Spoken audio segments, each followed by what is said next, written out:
asalaamaaleykum ñu ngi leen di nuyu di leen ziar di leen bëggee bu baax a baax vidéo bi dama koy def pour tontu ki nga xam ne mooy l'insolent l'arrogant journaliste qui s'appelle Babacar Fall. xam nga genre Babacar Fall yi ils sont hautains quoi, ils se croient tout permis. seen métier bu ñuy def nii dañoo dem ba jàpp ne ñoom dañ leen a gëmloo ne leen seen maam yi ñoo moom Sénégal wala seen baay yi ñoo moom Sénégal ba yéen da ngeen kaa donn maanaam Sénégal royaume la boo xam ne yéen da ngeen ko donn ba ngeen am permis boo xam ne lu leen neex ngeen wax lu leen neex ngeen def. gis nga niñ doon jàmmaarloo ak yéen pendant la révolution ñu ne dañuy changer réew mi ngeen taxaw di jàppale président bu bon bu yées ba mel ni Macky Sall di tuur lëndëm sénégalais yi di leen désinformer bu ay manifestation jotee ngeen teg ay micro ci seen télé bi di teg ay musique ci seen rajo bi jël seen journal bi Observateur di sosal gor ñi sosal imam Alioune Badara Ndao di yàq deram di sosal Ousmane Sonko suba ngoon guddeeg bëccëg ak partem di Pastef di leen xeex ngir ñu bañ a accéder au pouvoir di jàppale l'oppresseur le dictateur qui s'appelle Macky Sall. ñu jàmmaarloog yéen ci réseaux sociaux yi di conscientiser sénégalais yi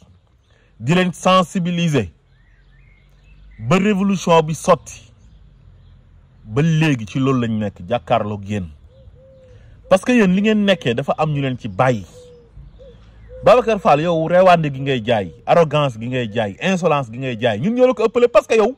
gënoo ñoo dëkk ci réew mi gënoo ñoo bokk Sénégal ñun nous sommes des Sénégalais comme toi. gis nga liberté bi nga am ba ne da ngay xeex Ousmane Sonko ak Pastef depuis longtemps ànd ak Macky Sall ak sa groupe de presse ak sa patron de presse di xeex Ousmane Sonko te mënu leen ci moom tous waxal ko lu nekk kàccal ko lu nekk sosal ko lu nekk te terewul Sénégalais yi ne Ousmane Sonko lañ bëgg. droit boobu nga am ñun droit boobu la ñu am pour ne Ousmane Sonko lañ àndal. xalaat TV bi ngay gaar waale di ko sosal di ko fenal ne dañ koy jox xaalis ne moo daan oo nit ñi ci gat sa te loolu ay kàcc la ay fen la am na droit ànd ak régime bi fi nekk comme ni ngeen amee woon droit yéen ànd ak Macky Sall tooñkat bu mag boobu. te gis nga li nga wax ci xalaat TV man ci laa bokkoon man ci ñi doon sensibiliser sénégalais yi ngir ñu génn jàmmaarloo ak Macky Sall man je l'assume man dama koy assumer man mii dama koy assumer sama kanam gaa ngi nii leer nañ ñi nëbbatuwuma parce que def katu ñaawteef bu bonee ni Macky Sall koo xam ne dafay tooñ di jalgati yoon jalgati constitution tooñ sénégalais yi ci ki nga xam ne moom lañ bëggoon a fal ci bànneexu bakkanam moom kenn kase ay humeuram mu ne Ousmane Sonko du nekk candidat jël les moyens de l'État yi nga xam ne ñun ñoo dajale suñu ay impôt jox ko ginnaaw bi ñu ko falee di ko xeexee Ousmane Sonko mi nga xam ne majorité sénégalaise bi ñoo ko bëggoon a fal mu taxaw di ko xeex ànd ak justice am ànd ak gendarmerie am ak police am ak yéen journalistes yu bon yu mel ni yéen di def ñaawteef ci dëkk bi ne da ngeen di xeex benn nit boo xam ne amul dara lu ngeen ko gënee au contraire moom moo leen gën. kon kooku jàmmaarloog moom boo ci dee sax da ngaa shahid man loolu laa gëm. gis nga ñi dee ci combat bii nii ñooñu dañoo shahid parce que dañ doon xeex ngir seen réew parce que dafa am benn jaaykatu doole bu fi nekkoon muy Macky Sall bëgg ñoo noot bëgg ñu def ay esclave ñu taxaw ne loolu du fi amee ñu bëgg nit na dañ koy fal mu ne kii kenn du ko fi falee te kooku gën ko foofu dal kooku sax moo ko gën tëfliti kooku gën ko muy Ousmane Sonko. jaadu woon na nit ñi génn xeex ak moom jàmmaarloog moom man je l'assume man damay assumer masuma sant kenn na ko taalal masuma sant kenn na ko rayal wala dóoral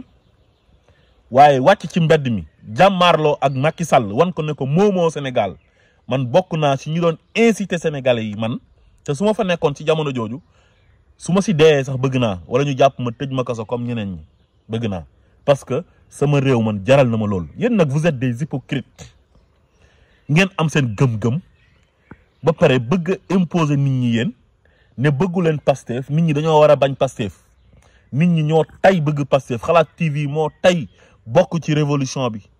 di jàppale li ëpp ci sénégalais yi. Xalaat TV moo tay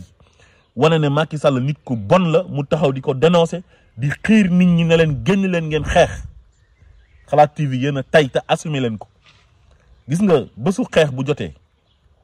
képp koo xamante nii da ngay dem di parparloo ak ki nga xam ne mooy tooñkat bi di oppresseur bi te li muy def yëpp di ko teg nit ñi ci ñaawteef ci bànneexu bakkanam rek a ko teg képp koo xam ne da ngaa farag moom jaam nga doo gor mën nañ jàpp ne yow da ngaa bokk ci descendant wu ñi nga xamante ni bi tubaab bi ñëwee di jàpp suñu ay maam jaam làppato yi nga xamante ni ñoom ñoo doon wër ànd ak tubaab bi di jàpp seen moromu nit ñu ñuul ñi nga xamante ni dañ doon fipp bañ na kenn du leen jàpp jaam di leen weer di leen jàppal tubaab bi di leen jox tubaab bi pour tubaab bi jël leen jàpp leen jaam dam jaayi leen yéen ci sëtu ñooñu ngeen bokk te ñun bokkuñ ci sëtu ñooñu ñun suñ deret dafa fort deretu bañkat lañ am ñun duñ ay vaurien duñu ay traître bu Sénégal soxlaa ak moment bu mu mënti soxlaa ci koo xam ne day yàq Sénégal ñun dañuy taxaw xeex ñun lu ñu ci fekk bëgg nañ te assumé nañ ko. tuumaal nga Pastef ne dañoo jël xaalis di ko jox seen ay militants état moo jël xaalis jox ko ay sénégalais yoo xam ne dañ leen a lor tooñ leen gaañ leen dugal leen ci ay prison ñu génnaale fa ay feebar état dédommagé leen. loolu nag mënoo ci tus dara mënoo ko ci te dañ koy def par force képp koo xamante ni Macky Sall lor na la bu ñu mënee génnee ci keesu réew mi légalement faj la ci dédommagé la dañ koy def te mënoo ci dara. nee nga tamit Xalaat TV dañ ko régulariser parce que moo doon oo nit ñi ñuy xeex di oote gat sa ñu régulariser ko mais Xalaat TV critères yi nga xamante ni moom la ministère bi doon laaj di ministère de l'information et de la communication Aliou Sall jiite ko mais critères yooyu yëpp daf ko matal kayit yi ñu ko laaj yëpp mu joxe ko comme yéen nu ñu leen laajee ay kayit ngeen joxe ko ak yeneen organes yi nga xamante ni reconnaître nañ leen mais xanaa Xalaat TV duñ ay sénégalais wala yéen a leen gën ay xale yu ndaw ñoo fa nekk des journalistes dynamiques am jom am fulla am fayda te yéen gënoo leen man métier bi dàqoo leen a jàng xale yi sax ñoo la raw yow parce que maa ngi dégg Buri Jaxate mu ne moom dafa def formation en journalisme ci école privée ba pare def concours CESTI am ñaari diplôme journalisme ki nga xamante ni moom mooy Ismaïla Seck tamit pareil dem bitim réew jàng fa journalisme ñëw gis boppam ci Xalaat TV ngir xeexal réewam di Sénégal xeex li nga xamante ni moom mooy ay fen ak ay kàcc jàppale li nga xamante ni moom mooy dëgg comme lu yàlla wax ci alquran wa qul jaa al haqq wa zahaqa al batil inna al batila kana zahuqa ay kàcc ay fen ay tappale fépp fu mu nekk lu mu yàgg bu fa defee 3000 ans tamit dëgg bu ñëwee benn fan da koy toxal te Sénégal bi mu sosoo ba léegi depuis 1960 ay kàcc ay fen la ko ñi ko jiite doon yoree ak ay tappale Pastef ñëw na dañuy changer système bi Sénégalais yi ànd ceeg ñoom te loolu moo leen métti yéen te mënu leen ci dara di ngeen dee mais tous mënu leen ko ci. La majorité sénégalaise est avec Ousmane Sonko, la majorité sénégalaise est avec président Bassirou Diomaye Faye, la majorité sénégalaise est avec Pastef te dinañ fi yàgg lool incha allah parce que dinañ def ci réew mi loo xam ne mooy tax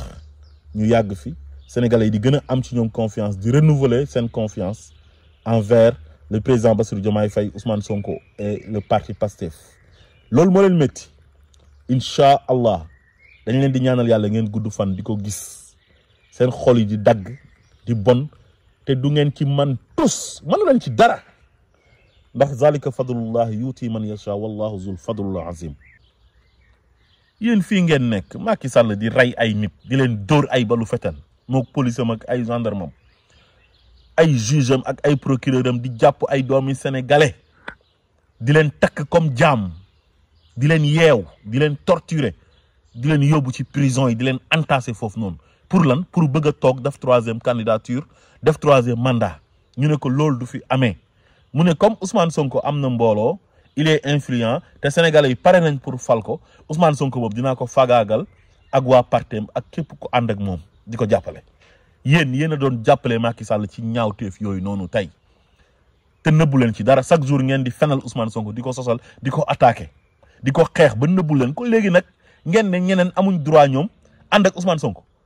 bépp journaliste bu taxaw bu la neexee nga ne Ousmane Sonko laa àndal moom laay jàppale projet am doy na ma te kenn mënu ci dara comme ni ngeen amee yéen droit ne da ngeen a contre Ousmane Sonko te amul dara lu ngeen gis ci moom ci sikk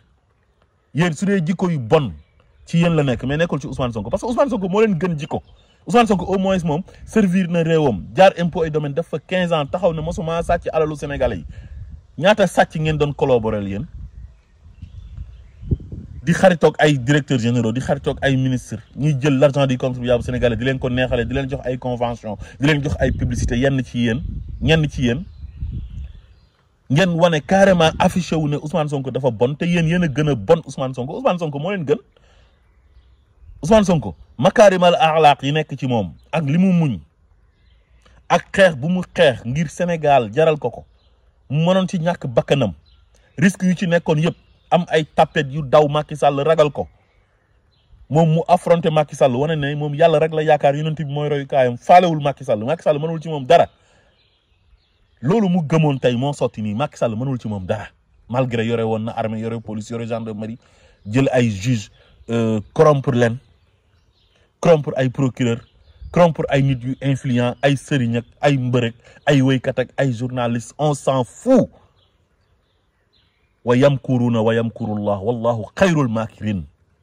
mënu leen ci nit ñi dara pexe bu ngeen manti def pexe yàlla bu ñëwee dafay dissuader seen ay pexe yu bon yéen li ngeen bëggoon ci Pastef bu sotti woon tey Ousmane Sonko mu ngi ci bàmmeel wala mu nekk ci kaso ba te bañeewu leen ko dara lu dul Ousmane Sonko dafa baax bañeewu leen ko dara parce que Ousmane Sonko dafa bëgg soppi Sénégal ñëw leen ñu changer Sénégal ngeen ne système bu fi nekkoon loolu moo war a continuer xaritoog ay président de la République ay ministre ay DG ngeen di faciliter wante la tâche gisu leen dara dul seen intérêt personnel intérêt sénégalais yu pauvres yi seen yoon nekku ci seen yoon nekkul ci sénégalais yi nga xamante ni dañuy feebar dem hôpital duñ am luñ jëndee ticket duñ am luñ jëndee ordonnance seen yoon nekkul ci doomu sénégalais yi nekk ci àll ba nga xam ne amuñ sax eau potable ndox mu baax mu ñu naan amuñ courant donte Jean Michel bi mu ñëwee ba léegi mu ngi yóbbu courant bi ci dëkk àll yu bëri amuñu ay poste de santé digne de ce nom amuñ ay écoles yu baax ay abri provisoire lañ am